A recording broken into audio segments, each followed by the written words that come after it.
ಈಗ ನೀವು ಸೋನಿಯಾ ಗಾಂಧಿ, ರಾಹುಲ್ ಗಾಂಧಿ, ಮಲ್ಲಿಕಾರ್ಜುನ್ ಖರ್ಗೆ ಅವರಿಗೆ ಪತ್ರ ಬರೆದಿದ್ದೀರಿ. ಡಿ.ಕೆ. ಶಿವಕುಮಾರ್ ಅವರು ಮುಖ್ಯಮಂತ್ರಿ ಆಗಬೇಕು ಅನ್ನೋ ತರದಲ್ಲಿ ಪತ್ರದಲ್ಲಿ ಏನೆಲ್ಲ ಮೆನ್ಷನ್ ಮಾಡಿದಿರಿ ಮತ್ತೆ ಯಾಕೆ ಅವರೇ ಆಗಬೇಕು? ನೋಡಿ, ಕರ್ನಾಟಕ ರಾಜ್ಯದ ಅತಿ ಹಿಂದುಳಿದ ಮಠಾಧೀಶರ ಮಹಾಸಭೆ ಸುಮಾರು 32 ಮೈನ್ಯೂಟ್ ಸಮುದಾಯಗಳನ್ನೇ ಸೇರಿರ್ತಕ್ಕಂಥ ಒಂದು ಮಹಾಸಭೆ. ಅದನ್ನ ರಾಜ್ಯದ ಅಧ್ಯಕ್ಷರಾಗಿ ನಾನು ಕೆಲಸ ಮಾಡುತ್ತಾ ಇದ್ದೀನಿ. ಪ್ರಣವಾನಂದ ಸ್ವಾಮೀಜಿ ಈಡಿಗ ಸಮುದಾಯ, ರಾಷ್ಟ್ರೀಯ ಅಧ್ಯಕ್ಷರು ಶ್ರೀ ಛಲವಾದಿ ಮಠದ ಛಲವಾದಿ ಜಗದ್ಗುರುಗಳು ಬಸವನಾಗಿದೇವ ಶರಣರಿದ್ದಾರೆ. ನಾವು ಅಷ್ಟು ಮೊನ್ನೆ 2 ವಾರದ ಹಿಂದೆ ಒಂದು ಮೀಟಿಂಗ್ ಸೇರಿ ಸನ್ಮಾನ್ಯ ಡಿ.ಕೆ. ಶಿವಕುಮಾರ್ ಅವರು ರಾಜ್ಯದ ಮುಖ್ಯಮಂತ್ರಿ ಆಗಬೇಕು ಅನ್ನೋ ನಿರ್ಣಯ ತೆಗೆದುಕೊಂಡು ಅವರ ಮನೆಗೆ ಹೋಗಿ ಅವರ ಜೊತೆ ಸುಮಾರು 1 ಗಂಟೆಗಳ ಕಾಲ ಚರ್ಚೆ ಮಾಡಿದ್ದೀವಿ.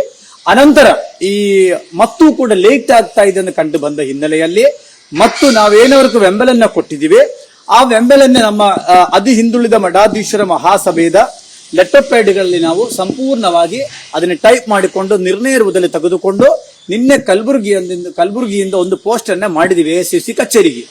ಅದು ಕೂಡ ಸಾಧ್ಯ ಆಗುವುದಿಲ್ಲ, ಬೇಗವನ್ನೇ ತಲುಪಬೇಕು ಅಂತ ಹೇಳಿ ಇವತ್ತು ಸಂಜೆ ನಾನು 6 ಗಂಟೆಗೆ ಎ.ಸಿ.ಸಿ ಕಚೇರಿಗೆ ಹೋಗಿ ನೇರವಾಗಿ ಲೆಟರ್ ನ ತಲುಪಿಸ್ತೇನೆ. ಇದು ಒಂದು ಏನ್ರಪ್ಪ ಇಲ್ಲ, ಎ.ಸಿ.ಸಿ ಕಚೇರಿ ಲೆಟರ್ ನ ತಲುಪಿಸಿ ನನಗೆ ಸಂಜೆ ಒಬ್ಬರ ಭೇಟಿಯನ್ನ ಪರ್ಮಿಷನ್ ಕೊಟ್ಟಿದ್ದಾರೆ. ಅವ್ರನ್ನ ಭೇಟಿ ಮಾಡ್ತೀವಿ, ಚರ್ಚೆ ಮಾಡ್ತೀವಿ. ಮತ್ತು ಸನ್ಮಾನ್ಯ ಡಿ.ಕೆ. ಶಿವಕುಮಾರ್ ರಾಜ್ಯದ ಮುಖ್ಯಮಂತ್ರಿ ಆಗಬೇಕು ಅಂತಕ್ಕಂಥ ಹೇಳುವ ಉದ್ದೇಶ ಏನು ಅಂದ್ರೆ, ಅವರು ಪಕ್ಷಕ್ಕೆ ದುಡಿದಿದ್ದಾರೆ. ಕಾಂಗ್ರೆಸ್ ಪಕ್ಷ ಸಂಕಷ್ಟ ಪರಿಸ್ಥಿತಿಯಲ್ಲಿದ್ದಾಗ ಪಕ್ಷವನ್ನೇ ಅಧಿಕಾರಕ್ಕೆ ತಂದಿರತಕ್ಕಂಥ ವ್ಯಕ್ತಿ ಮತ್ತು ಸ್ವಂತ ದುಡಿದ ದುಡ್ಡನ್ನೇ ಕೋಟ್ಯಾಂತರ ಹಣ ಖರ್ಚು ಮಾಡಿ ಪಕ್ಷವನ್ನೇ ಅಧಿಕಾರಕ್ಕೆ ತಂದಿದ್ದಾರೆ. 136-35 ಸೀಟು ಬರೋಕ್ಕೆ ಕಾರಣ ಯಾರೋ ಒಬ್ಬರು ಇಬ್ಬರು ವ್ಯಕ್ತಿ ಅಲ್ಲ, ಅದರಲ್ಲಿ ಡಿ.ಕೆ. ಶಿವಕುಮಾರ ಪಾಲು ಮುಕ್ಕಾಲ್ ಭಾಗ ಇದೆ. ಸಂಘಟನೆಗೆ ಒಂದು ಸೆಟಪ್ ಅನ್ನ ತಂದು ಕೊಟ್ಟಿದ್ದಾರೆ ಮತ್ತು ಸೋನಿಯಾ ಗಾಂಧಿ ಅವರು ಅವತ್ತಿನ ದಿನಗಳಲ್ಲಿ ಅವ್ರ ಕನ್ನ ಮಾತು ಕೊಟ್ಟಿದ್ದಾರೆ. ಅಷ್ಟೇ ಅಲ್ಲ, ಅವರ ಮೇಲೆ ನಂಬಿಕೆ ಇಟ್ಟಿದ್ದಾರೆ. ಆದ್ರಿಂದ 2.5 ವರ್ಷ ಅಂತಕ್ಕಂಥದ್ದು ನಾವು ನೀವು ಹೇಳಿರ್ತಕ್ಕಂಥ ಅಲ್ಲ. ಡೆಲ್ಲಿಲಿರ್ತಕ್ಕಂಥ ಮಾಧ್ಯಮದವ್ರಿಗೆಲ್ಲರಿಗೂ ಗೊತ್ತಿದೆ, ಏನು ಯಾರ ತಲೆಯಲ್ಲಿ ಕೈ ಇಟ್ಟು ಏನು ಹೇಳಿದೆ ಅಂತ ಎಲ್ಲರಿಗೂ ಗೊತ್ತಿದೆ. ಆದ್ರಿಂದ ಒಕ್ಕಲಿಂಗ ಸಮುದಾಯದಲ್ಲಿ ಹುಟ್ಟಿರುವ ಡಿ.ಕೆ. ಶಿವಕುಮಾರ್ ಅವರು ರಾಜ್ಯದಲ್ಲಿ ಮುಖ್ಯಮಂತ್ರಿ ಆಗಬಾರದೊಂದು ಎಲ್ಲಿಯೂ ಇಲ್ಲ. ಶಿವಕುಮಾರ ಕೊಡುಗೆ ಇದೆ, ಅವರ ಶ್ರಮಕ್ಕೆ ಫಲ ಸಿಗಲೇಬೇಕು, ಶ್ರಮ ಪಟ್ಟಿದ್ದಾರೆ. ಆದ್ರೆ ನಮ್ಮ ಎಲ್ಲಾ ಅತಿ ಹಿಂದುಳಿದ ಮಠಾಧೀಶರ ಮಹಾಸಭೆಯಿಂದ ಅವರಿಗೆ ಬೆಂಬಲವನ್ನು ಕೊಟ್ಟಿದ್ದಾರೆ ಮತ್ತು ಬೆಳಗಾವಿ ಅಧಿವೇಶನ ಆದ ಮೇಲೆಯನ್ನೇ ಕೂಡ ಇದಕ್ಕೆ ನಿರ್ಣಯ ತೆಗೆದುಕೊಳ್ಳುತ್ತೇನೆ ಅಂತ ಹೇಳಿದ್ರು. ಮತ್ತೂ ಕೂಡ ಏನಾಗಬಾರದು, ನಮಗೆ ಮೂಲಗಳಿಂದ ಬಂದಿರತಕ್ಕಂಥ ಮಾಹಿತಿ ಏನಪ್ಪಾ ಅಂತಂದ್ರೆ ಜನವರಿ 16ನೇ ತಾರೀಕಿನ ಒಳಗಡೆ ಅವ್ರನ್ನ ಮುಖ್ಯಮಂತ್ರಿ ಸ್ಥಾನದಲ್ಲಿ ಕೂಡಿಸ್ತೀನಿ ಅಂತ ಮಾತನ್ನ ಕೇಳಿದರೆ, ಅದಕ್ಕೆ ಒಂದು ವೇಳೆ ಇವತ್ತು ನಾನು ಭೇಟಿಯಾಗಿದ್ದ ನಂತರ 26-27ನೇ ಡೇಟ್ ಅಲ್ಲಿ ನಮ್ಮ ಅತಿ ಹಿಂದುಳಿದ ಮಠಾಧೀಶ್ವರ ಮಹಾಸಭೆಯ 13 ಜನ ಸ್ವಾಮೀಜಿಗಳು, ಪ್ರಮುಖ 13 ಜನ ಸ್ವಾಮೀಜಿಗಳು ಡೆಲ್ಲಿಗೆ ಬರಲಿದೆ. ನಾನು ಅಡ್ವಾನ್ಸ್ ಆಗಿ ಇವತ್ತು ಬಂದಿದ್ದೀನಿ. ನಾನು ಇವತ್ತು ನಾಳೆ 2 ದಿನ ಕಾಲ ಡೆಲ್ಲಿಯಲ್ಲಿದ್ದು ಮತ್ತು ವಾಪಸ್ ಹೋಗಿ ಅವರ ಜೊತೆ ವಾಪಸ್ ಬರ್ತಕ್ಕಂಥ ಕೆಲಸವನ್ನ ಮಾಡ್ತೇನೆ. ಫಲ ಸಿಗಲಿಲ್ಲ ಅಂದ್ರೆ 29ನೇ ತಾರೀಕು ಬೆಂಗಳೂರಿನಲ್ಲಿ 35 ಸಮುದಾಯದ ಸ್ವಾಮೀಜಿಗಳ ಸಭೆ ಕಾನಿಷ್ಕ ಹೋಟೆಲ್ ಸೇರುತ್ತಾ ಇದ್ದೀವಿ. ಒಂದು ವೇಳೆ ವಿಳಂಬವಾದ್ರೆ, ತಡವಾದ್ರೆ ಬಹಳ ದೊಡ್ಡ ಸಮಸ್ಯೆ ಆಗುತ್ತೆ. ಕಾಂಗ್ರೆಸ್ ಕರ್ನಾಟಕ ರಾಜ್ಯದಲ್ಲಿ ಸರ್ವನಾಶ ಆಗುತ್ತೆ ಅಂತಕ್ಕಂಥದ್ದು ಕೂಡ ನಾನು ಹೇಳಬಲ್ಲೆ. ನೀವು ಅತಿ ಹಿಂದುಳಿದ ಸಮುದಾಯ ಅಂತ ಮಠಾಧೀಶರೆಲ್ಲ ಸೇರಿದೆ. ಹೌದು, ಒಬ್ಬರು ಅತಿ ಹಿಂದುಳಿದ ಸಮುದಾಯದ ಸಿಎಂ ಇದ್ದಾರೆ, ನೀವು ಬೇರೆ ವಿಷಯ ಮಾಡಿ ಅಂತ ಹೇಳ್ತೀರಿ, ಹೇಗೆ? ನೋಡಿ, ಮಾನ್ಯ ಮುಖ್ಯಮಂತ್ರಿಗಳು ಸಿದ್ದರಾಮಯ್ಯನವರು ಕೂಡ ದೇಶದಲ್ಲಿ ಒಬ್ಬ ಹಿಂದುಳಿದ ವರ್ಗದ ನಾಯಕ, ಎರಡನೇ ಮಾತನ್ನೇ ಇಲ್ಲ. ಆದರೆ ಅವಕಾಶ ಅವರಿಗೆ ಹಲವಾರು ಸಿಕ್ಕಿದೆ. 5 ವರ್ಷ 2013-18ವರೆಗೆ ಮುಖ್ಯಮಂತ್ರಿ ಆದ್ರು, ಈಗಾಗಲೇ 2.25 ವರ್ಷ ಆದ್ರು, ವಿರೋಧ ಪಕ್ಷ ನಾಯಕರಾದ್ರು, ಎಲ್ಲ ಅವರು ಬೆನಿಫಿಷರಿ ಆಗಿದ್ದಾರೆ. 104 ಜಾತಿ ಹಿಂದುಳಿದ ವರ್ಗದಲ್ಲಿದೆ. ಹಾಗೆಂದ್ರೆ ಆ ಹಿಂದುಳಿದ ವರ್ಗದಲ್ಲಿ ಯಾರಿಗೆ ಅವಕಾಶ ಸಿಕ್ಕಿದೆ ಹಂಗಂದ್ರೆ ಯಾರಿಗೂ ಸಿಗಲಿಲ್ಲ.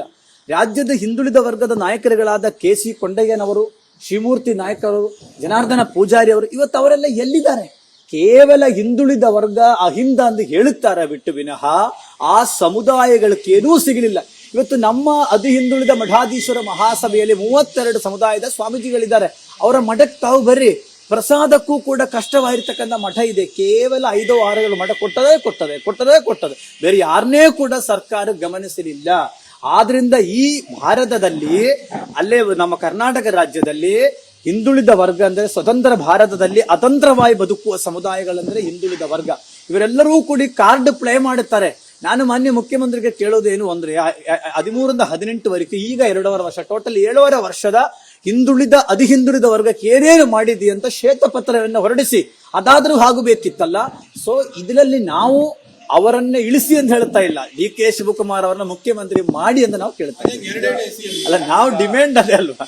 ರಾಜಕೀಯದಲ್ಲಿ ಸ್ವಾಮೀಜಿಗಳ ಪಾತ್ರ ಏನು? ನೀವ್ ಯಾಕೆ ಇದ್ರಲ್ಲಿ ಮೂಗು ತೋರಿಸ್ತಾ ಇದ್ದೀರಾ? ಎಲ್ಲರೂ ನೋಡಿ, ಹೋರಾಟ ಮಾಡ್ತಾ ಇದ್ದೀರಾ. ರಾಜಕೀಯದಲ್ಲಿ ಸ್ವಾಮೀಜಿಗಳ ಪಾತ್ರ, ರಾಜಕೀಯದಲ್ಲಿ ಧರ್ಮ ಇರಬೇಕು ಅಂತ, ಧರ್ಮದಲ್ಲಿ ರಾಜಕಾರಣ ಇಲ್ಲ, ಆದರೆ ರಾಜಕೀಯದಲ್ಲಿ ಧರ್ಮ ಇರಬೇಕು ಅಂತ ನಿಟ್ಟಿನಲ್ಲಿ ಸ್ವಾಮೀಜಿಗಳು, ರಾಜಕಾರಣಿಗಳು ಅಡ್ಡದಾರಿಕ್ಕೆ ಹೋದ ಸಂದರ್ಭದಲ್ಲಿ ಅವರು ತಿದ್ದಿ ಹೇಳುವುದು ಸ್ವಾಮೀಜಿಗಳ ಧರ್ಮ. ಮತ್ತೆ ಸಂವಿಧಾನದಲ್ಲಿ ಸ್ವಾಮೀಜಿಗಳು ರಾಜಕೀಯ ವ್ಯಕ್ತಿಗಳು ಆಗಬಾರದು, ರಾಜಕೀಯ ಮಾತನಾಡಬಾರದು, ಎಲ್ಲಿಯೂ ಕೂಡ ಬರೋದಿಲ್ಲ. ಇವತ್ತು ನಿಮಗೆ ಗೊತ್ತಿದೆ, UP ಮುಖ್ಯಮಂತ್ರಿ ಯೋಗಿ ಆದಿತ್ಯನಾಥ್ ಸುಮಾರು ಜನ ಪಾರ್ಲಿಮೆಂಟ್ ಅಲ್ಲಿ ಇದ್ದಾರೆ. ಆದ್ರಿಂದ ಭಾರತದ ಸಂವಿಧಾನದಲ್ಲಿ ಎಲ್ಲಿಯೂ ಕೂಡ, ಮತ್ತೆ ಪ್ರತಿ ರಾಜಕಾರಣಿಗಳು ಕೂಡ ಸ್ವಾಮೀಜಿಗಳು ಇಲ್ಲದ ಯಾವ್ದಾದ್ರು ಒಂದು ಕಾರ್ಯಕ್ರಮ ಮಾಡ್ತಾರ? ತಾವೇ ಹೇಳಿ. ಅವ್ರು ಇದಾರ ಇಲ್ಲ ಗೊತ್ತಿಲ್ಲ, ನೀವ್ ಯಾಕೆ ಅವ್ರಿಗೆ ಅದಕ್ಕೆ ನಾವು ಹೇಳ್ತಾ ಇದೀವಿ, ನೀವುಗಳು ಮಠಕ್ ಬರ್ತಾ ಇದ್ರಿ, ಸ್ವಾಮೀಜಿಗಳು ಬೇಕು ಅಂತ ಹೇಳ್ತೀರಿ, ಎಲೆಕ್ಷನ್ಸ್ ನಮ್ಮನ್ನು ಉಪಯೋಗಿಸ್ಕೊಳ್ಳುತ್ತೀರಿ. ಹಾಗಾಗಿ ಆಯಾಯ ಸಂದರ್ಭದಲ್ಲಿ ರಾಜಕೀಯದಲ್ಲಿ ನಮ್ಮ ಅಭಿಪ್ರಾಯವನ್ನ ವ್ಯಕ್ತಪಡಿಸೋದಕ್ಕೆ ಭಾರತದ ಸಂವಿಧಾನ ನಮ್ಗೆ ಹಕ್ಕನ್ನ ಕೊಟ್ಟಿದ್ದಾರೆ. ಅದೇ ಪ್ರಕಾರ ನಾವು ಮುಂದುವರಿಸ್ಕೊಂಡು ಹೋಗ್ಲೇಬೇಕಲ್ಲ. ಇದನ್ನ ಬಿಟ್ಟು ಬೇರೆ ಏನು ಇಲ್ಲ. ಮತ್ತೆ ಡಿ ಕೆ ಶಿವಕುಮಾರ್ ಇನ್ನೊಂದು ಹೇಳ್ಬೇಕಾದ್ರೆ, ಆತ ಭಾರತೀಯ ಸಂಸ್ಕೃತಿಯನ್ನೇ ಮೇಗೂಡಿಸ್ಕೊಂಡಿರ್ತಕ್ಕಂಥ ಒಬ್ಬ ರಾಜಕಾರಣಿ. ಎಲ್ಲದಲ್ಲಿ ಪೂಜಾ ಪುನಸ್ಕಾರ, ದೇವಸ್ಥಾನ, ಮಠ, ಮಂದಿರ ಅಂತಕ್ಕಂಥದ್ದು ಆತನ ಒಂದು ಮೇಗೂಡಿಸ್ಕೊಂಡಿದ್ದೀವಿ. ಅಲ್ಲ, ಅದು ನಾನು ಹೇಳೋದಿಲ್ಲ, ನಾನು DK ಅವ್ರು ಹೇಳ್ತೀನಿ, DK ಅವ್ರ ವಿಷಯ ಹೇಳ್ತೀನಿ. ನಾನು ಇದು ಹೇಳ್ತೀನಿ, ಡಿ ಕೆ ಶಿವಕುಮಾರ್ ಕುಂಭಮೇಳ ಸಂದರ್ಭದಲ್ಲಿ ಮಲ್ಲಿಕಾರ್ಜುನ ಖರ್ಗೆ ಅವರು ಏನ್ ಸ್ಟೇಟ್ಮೆಂಟ್ ಕೊಟ್ಟರು, ಬಡತನ ಹೋಗುತ್ತಾ ಅಂತ ಕೇಳಿದ್ರು. ಅದೇ ದಿನವನ್ನೇ ಮಾನ್ಯ ಶಿವಕುಮಾರ್ ಅವರು ಹೋಗಿ ಅಲ್ಲಿ ಫ್ಯಾಮಿಲಿ ಸಮೇತ ಸ್ನಾನ ಮಾಡಿಕೊಂಡು ಬಂದರು. ಡಿ ಕೆ ಶಿವಕುಮಾರ್ ಹಿಂದುತ್ವವಾದಿ, ಹಂಗಾಗಿ ಮುಖ್ಯಮಂತ್ರಿ ಅವಕಾಶ ಸಿಗಬೇಕು. ಹಿಂದುತ್ವವಾದಿ ನಾನು ಹೇಳೋದಿಲ್ಲ, ಭಾರತೀಯ ಸನಾತನ ಸಂಸ್ಕೃತಿಯನ್ನೇ ಉಳಿಸಬೇಕು, ಬೆಳೆಸಬೇಕು ಅಂತದಲ್ಲಿ ಅವರದೊಂದು ಮನಸ್ಸಲ್ಲಿ ಇದೆ. ಅದಕ್ಕೋಸ್ಕರ DK ಅವರು ಅದು ಕೂಡ ಒಂದು ಭಾಗವಾಗಿ ನಮ್ಮ ಸ್ವಾಮೀಜಿಗಳು ಯಾಕೆ ಮುಂದೆ ಬಂದಿದೆ ಅಂದ್ರೆ, ದಿನನಿತ್ಯ ಪೂಜಾ ಪುನಸ್ಕಾರ, ಮಠ ಅಂತಕ್ಕಂಥ ನಿಟ್ಟಿನಲ್ಲಿ ನಾವು ಅವರ CM ಅವರು ಹೇಳಿದ್ರೆ DCM ನಮ್ಮಲ್ಲಿ ಯಾವುದೇ ಗೊಂದಲ ಸೃಷ್ಟಿ ಆಗ್ತಾ ಇದೆ ಅಷ್ಟೇ. ಸ್ವಾಮೀಜಿ ಯಾಕೆ ಮುಂದುವರಿಸ್ತೀರಾ ಅಂತ. ಸ್ವಾಮೀಜಿಗಳು ಯಾವ ಗೊಂದಲವೂ ಕೂಡ ಉಂಟು ಮಾಡುತ್ತಾ ಇಲ್ಲ. ರಾಜ್ಯದಲ್ಲಿ ಇವತ್ತು ಈ ಗೊಂದಲಗಳು ದಿನನಿತ್ಯ ಮೀಡಿಯಲ್ಲಿ ಬರ್ತಾ ಇದೆ. ಈ ಗೊಂದಲ ನಾವು ತಂದಿಲ್ಲ. ಡೆಲ್ಲಿಯಲ್ಲಿ ಕಳೆದ 2.5 ವರ್ಷದ ಹಿಂದೆ 5-6 ದಿನ ಇದ್ದು ಕರ್ನಾಟಕ ಭವನ ACC ಕಚೇರಿ ಕರ್ನಾಟಕ ಭವನ, ಇದು ಯಾರು ಮಾಡಿದ್ರು? ಏನ್ ಚರ್ಚೆ ಆಯ್ತು ಇವತ್ತು ಅಲ್ಲಿ? 2.5 ವರ್ಷ ಆಗಲಿಲ್ವಾ? ಹೈಕಮಾಂಡ್ ಹೇಳ್ಬೇಕು. ಹಾಗಂದ್ರೆ ಅಲ್ಲ, ಹೈಕಮಾಂಡ್ ಯಾವುದೂ ಕೂಡ ವ್ಯಕ್ತಪಡಿಸಿರಲಿಲ್ಲ. ಅವರು ಕರೆಕ್ಟ್ ಆಗಿ ಸ್ಪಷ್ಟನೆ ಕೊಡ್ಲಿ ಏನು ಅಂತ. ಈ ತರ ನಾವು ಏನು ಮಾತು ಕೊಟ್ಟಿಲ್ಲ ಅಂತಕ್ಕಂಥದ್ದು KC ವೇಣುಗೋಪಾಲ್ ಅವರಾಗಿರಿ ಯಾರಾದ್ರೂ ಒಬ್ರು ಬಂದು ಹೇಳ್ಬೇಕಲ್ಲ. ಯಾರೂ ಹೇಳಿಲ್ಲ. ಸಿದ್ದರಾಮಯ್ಯರು ಮೊನ್ನೆ ವಿಧಾನಸಭೆಯಲ್ಲಿ ಮಾಡಿದ ಭಾಷಣ ನಾನು ಕೇಳಿದೆ. ಅವರ ಮಾತಿನ ದಾಟಿ ಅಲ್ಲಿಗೆ ಮಾತಾಡಿಕೊಂಡು ಬಂದಿದ್ದಾರೆ. ಇವತ್ತು ನಾನು ಹಿಂಗೆ ಇದ್ದೀನಿ, ಹೈಕಮಾಂಡ್ ನನ್ನ ಪರವಾದ ಕಾಮನ್ ಆಗಿರ್ತಕ್ಕಂಥದ್ದು, ಅದರಲ್ಲೇ ಸ್ಪಷ್ಟತೆ ಇಲ್ಲ. ಯಾವ್ದು ಅದು ಅವರ ಮಾತಲ್ಲಿ ಅವ್ರು ಏನ್ ಹೇಳಿದ್ದಾರೆ, ಹೈಕಮಾಂಡ್ ಏನ್ ಹೇಳ್ತಾರೆ ನಾನು ಕೇಳ್ತೀನಿ ಅಂತ ಹೇಳಿದ್ದಾರೆ. ಆದ್ರೆ ಯಡಿಯೂರಪ್ಪನ ಜೊತೆ ಕೋರ್ಟ್ ಮಾಡಿದ್ದಾರೆ. ಯಡಿಯೂರಪ್ಪ 5 ವರ್ಷ ಇರ್ತೀನಿ ಅನ್ನೋದು, ಮತ್ತೆ ಹೈಕಮಾಂಡ್ ಇಲ್ಲ ಅಂತ. ಹಾಗೆ ಇದಕ್ಕೆ ತೆರೆ ಎಳಿಬೇಕಾಗಿರೋದು ಅದಲ್ಲಿ ಇರ್ತಕ್ಕಂಥವ್ರಲ್ಲ, ಹೈಕಮಾಂಡ್ ತೆರೆ ಎಳಿಬೇಕು. ರಾಜ್ಯದಲ್ಲಿ ಒಂದು ಗೊಂದಲ ವಾತಾವರಣ ಇದೆ. ಆಡಳಿತಾತ್ಮಕವಾದ ವ್ಯವಸ್ಥೆ ಒಂದಷ್ಟು ಕುಸಿದಾಗಿ ಕಾಣುತ್ತಾ ಇದೆ.